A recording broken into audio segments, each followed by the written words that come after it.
Are you serious? Are you serious? Oh, we got a horrible situation in Afghanistan, in Kabul. Another major explosion, double explosions, twin bombings that have cost a lot of people their life. But before I go into this story, I want to remind you today's the last day for that spring special at my good friend Bob Kudla's website, the www.tradegeniusacademy.com. That's tradegeniusacademy.com. This is the final day, right up until midnight tonight, if you're going to get involved in his spring special.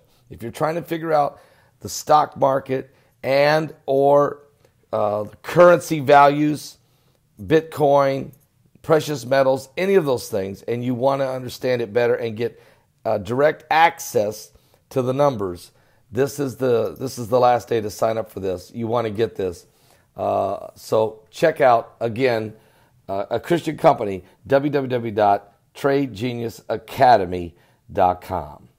Let me tell you what's going on. This has been a terrible, terrible scene in Afghanistan this morning. 29 people are confirmed dead. Twin ISIS suicide blast, killing 29 and injuring a ton of folks in a horrific situation not far from the U.S. Embassy in what's supposed to be a very secured place in Kabul there in Afghanistan. At least 29 people are dead, including 9 journalists. 9 journalists have been killed. Dozens have been wounded after 2 explosions. Actually, they say 50-some wounded after twin explosions hit Kabul, according to Afghanistan health officials. The blast went off during rush hour this morning in the district there of the capital.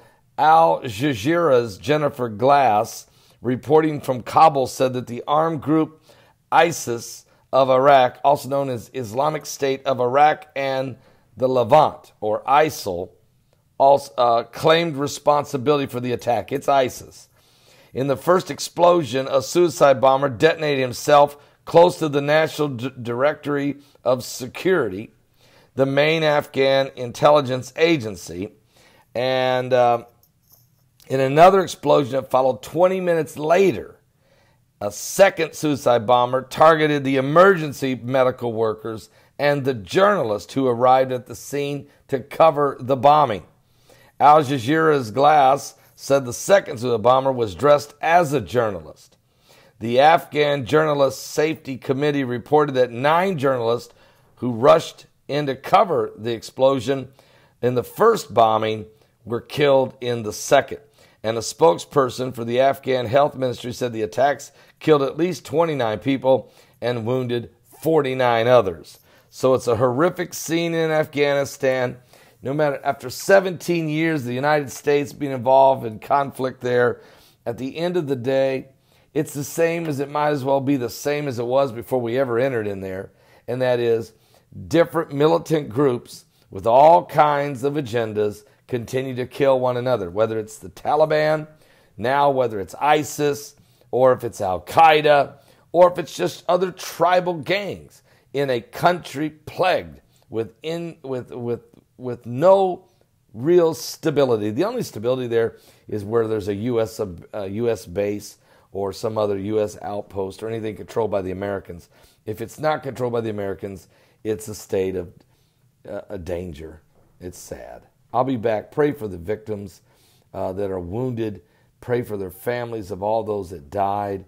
It is another horrific scene in Afghanistan. The Middle East, the beast of the Middle East, ISIS, continues to move. And how did they get their weapons?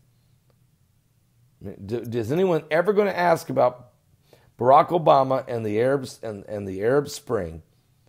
Hillary Clinton and John Kerry carried it out as the State Department and allowed this radical group to rise using our equipment. Are we ever going to ask this question?